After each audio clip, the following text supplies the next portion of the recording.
CNN News 18, I'm Sakshi Singh Litoria with your weekend dose of top headlines. Let's start right away with the big battle of Karnataka.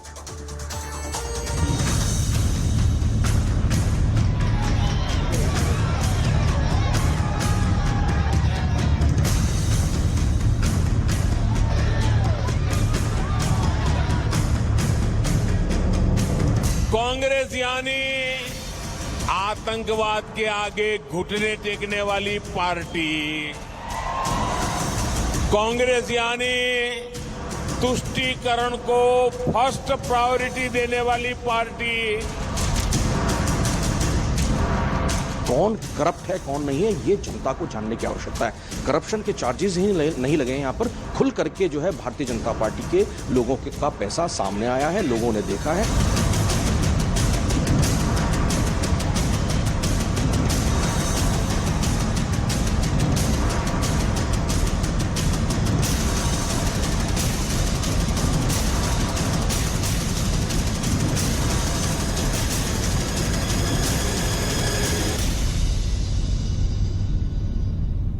Now, with just 3 days left for the Karnataka elections, the BJP and the Congress are on their last leg of campaigning. It's their final bid to woo voters. Prime Minister Narendra Modi will be holding another mega roadshow in Bengaluru Central, and this will cover a distance of 10 kilometers. After the roadshow, the Prime Minister will address public rallies in both Shivamoga and Nanjangud.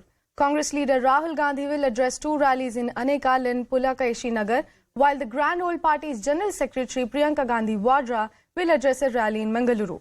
Remember, the people of Karnataka head to the polling states on May 10 and the results will be announced on May 13th. Congress के बड़े नेताओं ने जो गाली गलौज किया, उससे OBC हो, लिंगायत हो, सब कोई बहुत ही नाराज है, गुस्से में है। हम सभी का फर्ज है कि इस अंधेरगर्दी की सरकार के खिलाफ आवाज बुलंद करें। नफरत फैलाना की जिनका काम है, उन्हीं के खिलाफ भारत जोड़ो यात्रा हुई थी। भाजपा सरकार की लूट झूठ, अहंकार और नफरत ने जिस तरह का माहौल बना दिया है, उससे मुक्ति पाए बिना न तो कर्नाटका तरक्की कर सकता है और न देश में प्रगति हो सकती है। As the ruling BJP is striving to retain power in Karnataka, CNN News 18 exclusively spoke to BJP MLA Somashekara Reddy over the party's current position in the poll arena. He is contesting from Ballari. Let's listen in. BJP and especially your chances as well. Madam, as far as my chances is concerned, I am very much hopeful of getting into the assembly this time. As far as my knowledge is concerned, they have floated a new party, my brother Janardhan Reddy, and he asked me to contest from his party. But I rejected that offer. I will contest only from BJP. Because we are, since from beginning, we are in BJP only. We cannot change party like that, I said. So what he said is, no, I will put my wife into election and she will contest against you. Okay. Let the people and God will decide. One thing that we are looking, especially after the Congress released its manifesto, is about looking at banning the Bajrang Dal. How do you look at it, the fact that they also said PFI and Bajrang Dal will be banned? As far as Bajrang Dal ban is concerned, Congress will face huge loss for that ban. Hindus are feeling very bad about Congress, and so our Prime Minister is also saying Bajrang Bali ki jai. Famous for its rock caves, temples and historic monuments during the Chalukya period, Badami was represented by Siddaramaiah in the last assembly. It's a 3-way battle between the Congress, the JDS and the BJP, and voters are seeking more development. CNN News 18's Neetu Raghukumar brings you more in this ground report.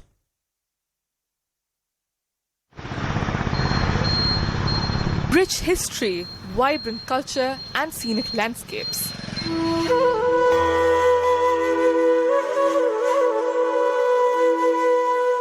Karnataka's Badami is known for its historical monuments and rock cave temples.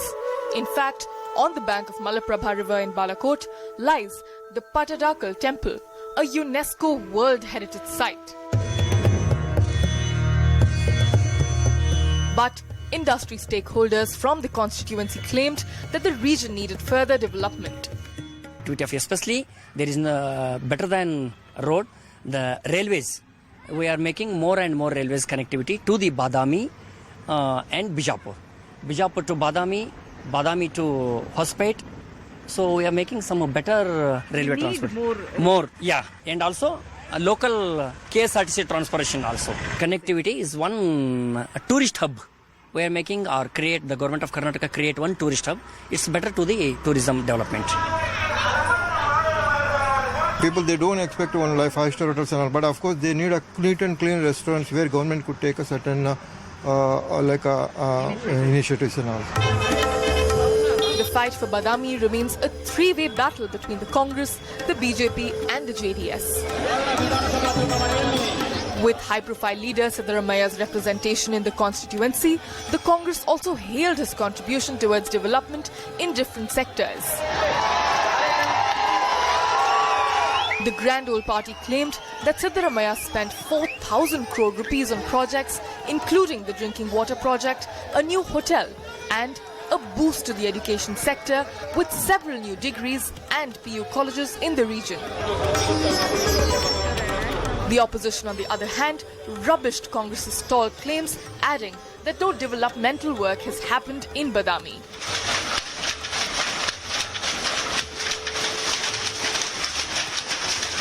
A trip around the constituency showed that basic facilities were not provided to the locals. Weavers, who constitute a large part of the population, also narrated their ordeal. ಈಗ ರೈತರಿಗೆ ಹೆಂಗೆ ವರ್ಷಕ್ಕೊಮ್ಮೆ ಸಾಲ ಮನ್ನಾ ಮಾಡ್ತಾರೆ ಮತ್ತು ಅವ್ರಿಗೆ ಬೆಳೆ ವಿಮೆ ಅದು ಇದು ಅಂತ ಎಲ್ಲ ಸವಲತ್ತುಗಳು ಇದ್ದಾವೆ. ಯಾಕಂದ್ರೆ ನಾವು ತುಂಬ ಕಷ್ಟದಲ್ಲಿದ್ದೀವಿ. ರೈತರು ಬೆಳಗ್ಗೆ 10 ಗಂಟೆಗೆ ಹೋಗಿ ಸಾಯಂಕಾಲ 6 ಗಂಟೆಗೆ ಕೆಲಸ ಮುಗಿಸ್ಕೊಂಡ್ಬಂದ್ರೆ ಮುಗೀತು, ಆರಾಮ್ ಮನೇಲಿ ಇರ್ತಾರೆ. ಆದರೆ ನಮ್ದು ಹಂಗಲ್ಲ, ಬೆಳಿಗ್ಗೆ 7 ಗಂಟೆಯಿಂದ ಚಾಲು ಮಾಡಿದರೆ ರಾತ್ರಿ 9 ಗಂಟೆ ತನಕ ನಾವು ಈ ಕೆಲಸ ಮಾಡಲೇಬೇಕು. सड़कें ठीक नहीं, अंदर से सब एरिया में यही सब प्रॉब्लम है और सब करप्शन थोड़ा है, थोड़ा इतना कैंडिडेट स्ट्रांग कोई नहीं, इतना कुछ फर्क नहीं पड़ा. पहले क्या है उसने जैसा ही सब चल रहा है, कुछ ऐसा कुछ नहीं किया जैसा वो इधर आके कुछ नया जैसा वही थोड़ा रास्ता है, थोड़ा इतना ही मेन सब थोड़ा है वो इतना ही. But a few sang praises for Siddaramaya. ನಮ್ಮಲ್ಲಿ ಇನ್ನೂ ಕುಡಿಯುವ ನೀರಿನ ಸೌಲಭ್ಯ ಸರಿಯಾಗಿ ಆಗಿಲ್ಲ. ಆಮೇಲೆ ಒಳಚರಂಡಿ ವ್ಯವಸ್ಥೆ ಇಲ್ಲ. ಹೆಣ್ಣು ಮಕ್ಕಳಿಗೆ ಸರಿಯಾಗಿ ಶೌಚಾಲಯ ಕಟ್ಟುವ ವ್ಯವಸ್ಥೆ ಸರಿ ಇಲ್ಲ. ಆಮೇಲೆ ಬೀದಿ ದೀಪಗಳ ವ್ಯವಸ್ಥೆಗಳು ಸರಿ ಇಲ್ಲ. ಅವರು ಇಲ್ಲಿ ಸ್ವಲ್ಪ ಒಂದು ಡಿಗ್ರಿ ಕಾಲೇಜ್ ಕಟ್ಸ್ಯಾರ. ಆಮೇಲೆ ಇದು ಕುಡಿಯುವ ನೀರಿನ ಯೋಜನೆ ತಂದವರು ಸಿದ್ದರಾಮಯ್ಯನವರು. It's a tough triangular battle between Congress, BJP and JDS in Badami constituency. Even as the politicians fight it out, people say that the constituency needs more development. Considering the historical importance, they hope that the tourism sector will be further developed. With video journalist Ablash MS in Badami, Neetu Ravikumar.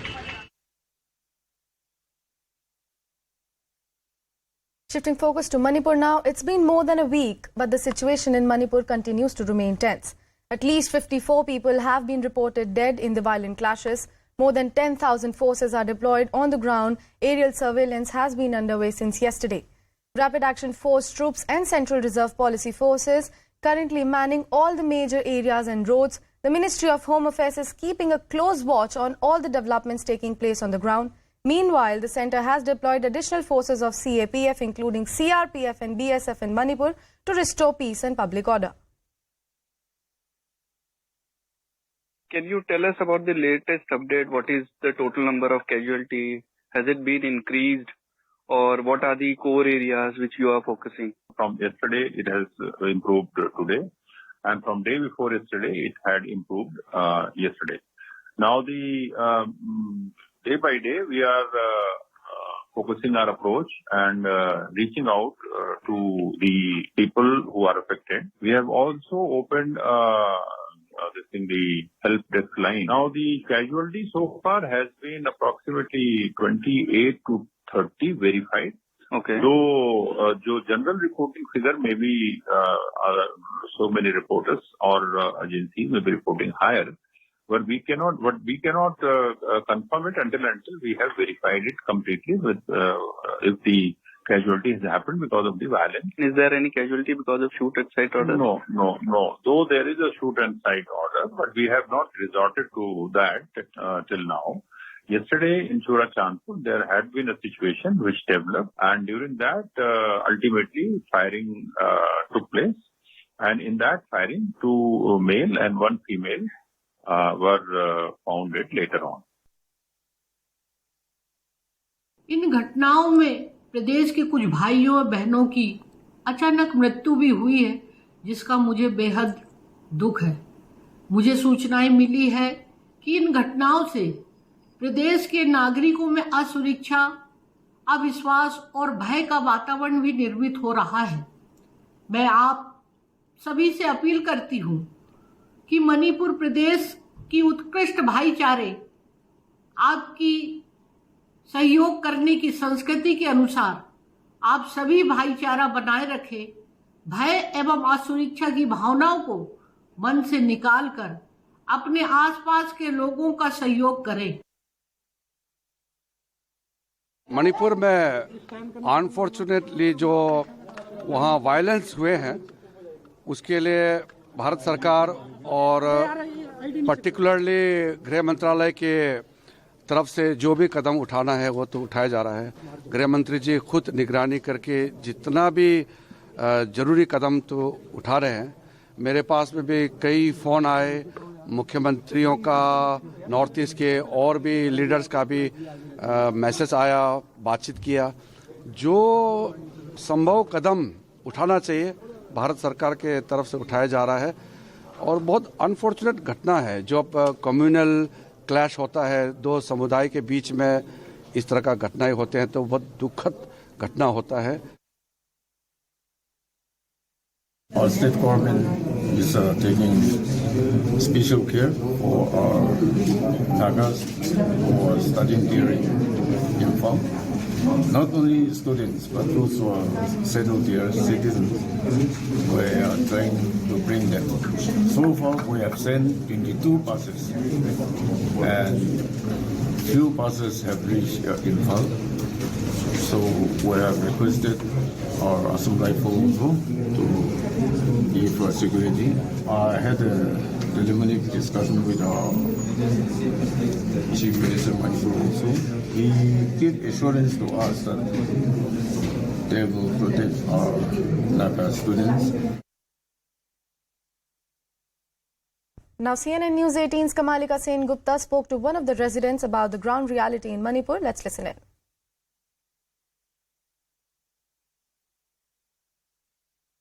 But we would just like to know what actually is happening in Manipur and what happened that day in Manipur.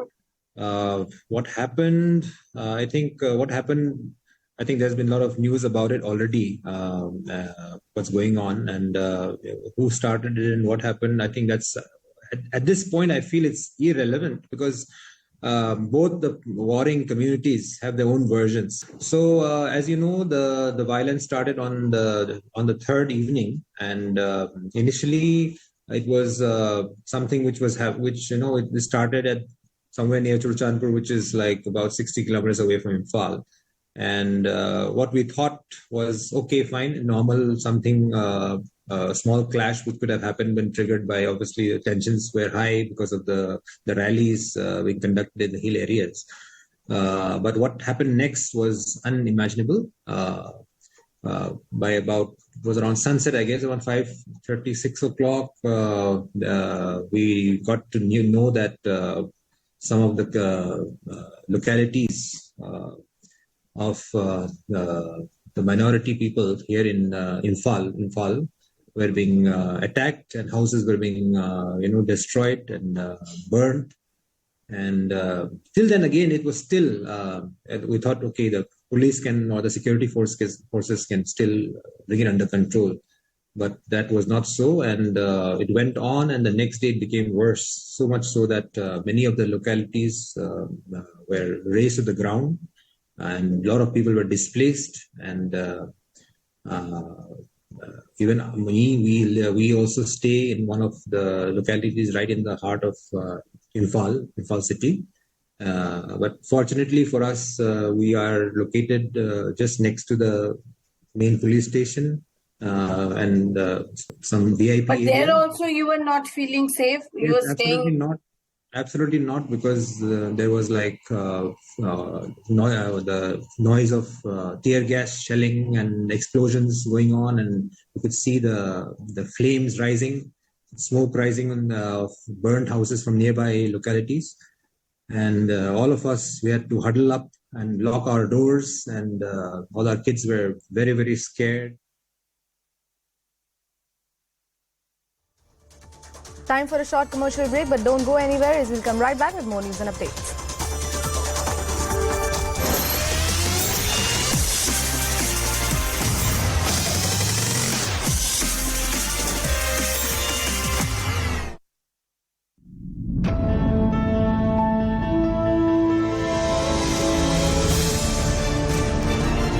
China is in for the long game. It can play the patience game.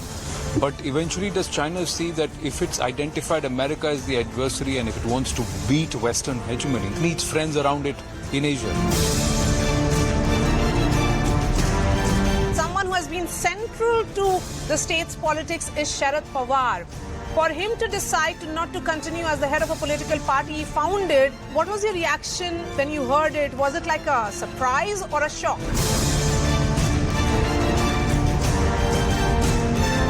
Like the Bajrang Dal, for whatever their illegal activities, can be compared to the PFI? And why did you remember this today? I don't remember you ever promising PFI will be banned despite worse crimes committed by PFI members.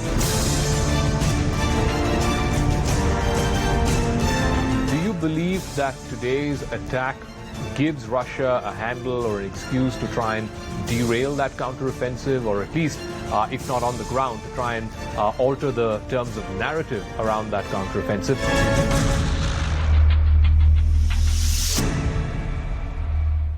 Well, here you can see that the folk artists all here and the people are excited, chanting Prime Minister Narendra Modi. Will request my VJ to give you that frame and show you how people are here excited, and the Prime Minister Narendra Modi here that they are trying to get the capture that moment in the phone.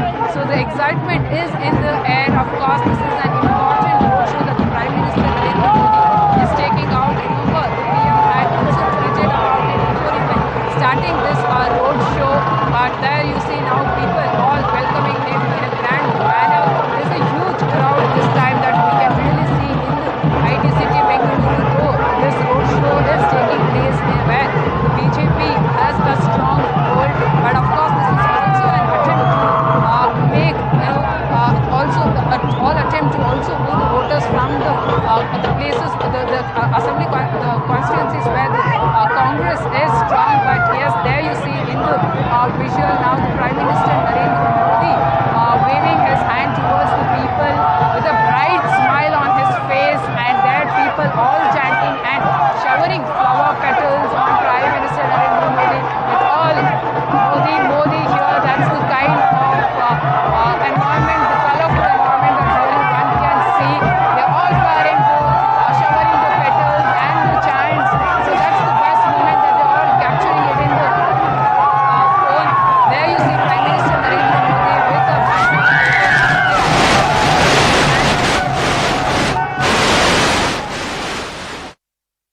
So massive show of strength by the BJP in Bengaluru ahead of the Karnataka polls. PM Modi's roadshow has started, and as you can...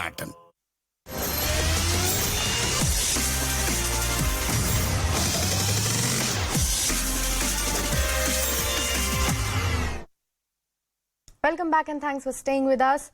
After five army jawans were martyred in the ongoing anti-terror operation in Jammu and Kashmir's Rajouri, armed forces gunned down one terrorist who was involved in the attack. The terrorist who was killed in Rajouri's encounter is also believed to be involved in the Angri terror attack of January 1st. The armed forces also seized arms and ammunition from the slain terrorist. Yesterday, Defence Minister Rajnath Singh took stock of the situation along with Chief of Army Staff General Manoj Pandey. Remember, the anti-terror operation, Operation Trinetra, is still underway in order to eliminate the terrorists hidden in the dense forests. Indian cricketer Vijay Shankar talks about his current session and contribution to Indian Premier League in an exclusive conversation with Cricket Next. Take a look. The Indian Premier League has reached the business end with all teams vying for the top 4 spot. One player who certainly does mean business this time around is Vijay Shankar of Gujarat Titans, who has absolutely set the stage on fire with the bat. Coming into bat earlier to rebuild the innings or doing power hitting lower down the order. He has done it all and has looked incredible with the bat. So today we have Vijay Shankar with us, who will talk about how the preparation has been and what he wishes to do ahead. Welcome to the show, Vijay. It has been a dream season for you. You have been averaging well. You have been, striking the ball really well and really long. So how has it been so far? I had a very good domestic before coming here, which was very important for me. And then to come here and work on a few things with Gary and, get that going in IPL is very important. And for me to do this, whenever the team requires, is really important. So felt happy, contributing my bit to the team. From the fog in New Delhi to the sun in Chennai, you did it all during the domestic season. I personally saw a couple of knocks of yours during the domestic season, and you definitely looked a man, on a mission. So just take us through that Ranji Trophy season, because you scored the difficult runs for Tamil Nadu lower down the order, and those runs were mostly with the lower order and the tail. So you did kind of spend a lot of time in the middle. How much did all that help you prepare for the IPL? I know there are different formats, but there is absolutely no substitute for spending time in the middle. 100%. So it might be a different format, but at the end of the day, important for me is to play a lot of cricket, because I missed 6 months of cricket. So for me to come and play domestic was really important. I was looking forward to play Ranji Trophy. And as you said, to do well in Ranji Trophy and come here with some runs will give any cricketer a bit of satisfaction. Some confidence will be there when you come here with some runs. So I was very happy. Basically, I wanted to actually play cricket. That's it. Nothing else. Because the time that I missed not playing cricket, taught me a lot of things. Worked on a lot of things, physically, mentally, my diet-wise and everything. So it was good to, come back and do well. Injury period, you were away from the game for quite some time. You have a very small baby at home. So how was that like, spending the time with the little one? More family time probably would have helped. And how did you kind of just get the fitness game right up there? Because, the formats are kind of one after the another. Then after this, probably you have another domestic season in front of you and hopefully an India call soon. So how much time and attention did you pay to fitness, and was there any specific changes which you made to your regime, your workout schedules or diet? Yes, a lot of changes have been made during my rehab. I need to definitely thank my trainer Mr. Rajni and Dhananjay, who was my physio in NCA.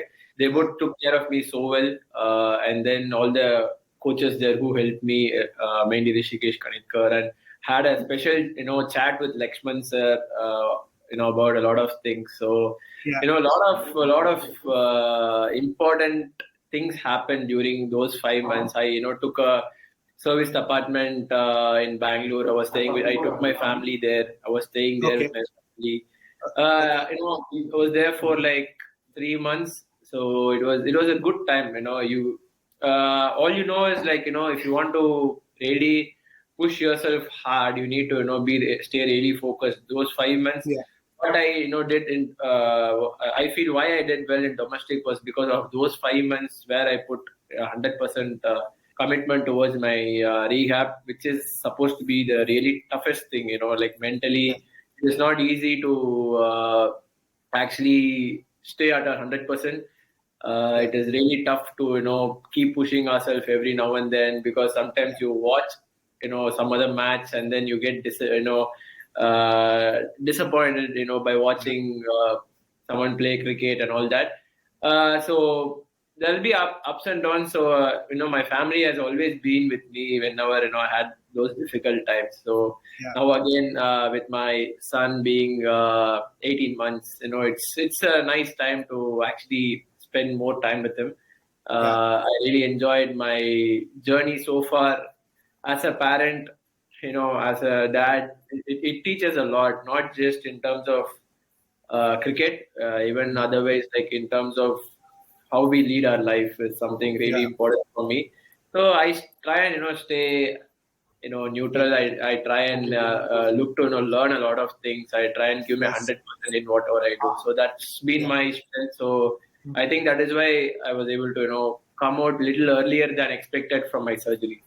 Coming back from injury and just talking about that period, you don't have to look too far for inspiration, because your captain has been there, done that. He too had a similar period when he was away from the game. So how much did that, Hardik's journey back into the game after the injury, and again, both of you embracing parenthood kind of close to each other. So how much similar do you think your two journeys have been, when it comes to returning to the game after the injury?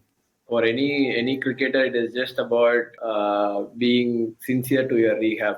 I feel both of us were really sincere in doing our own bit in rehab. The physios, the trainers, and everyone who were part of it, made a big difference. So it is just about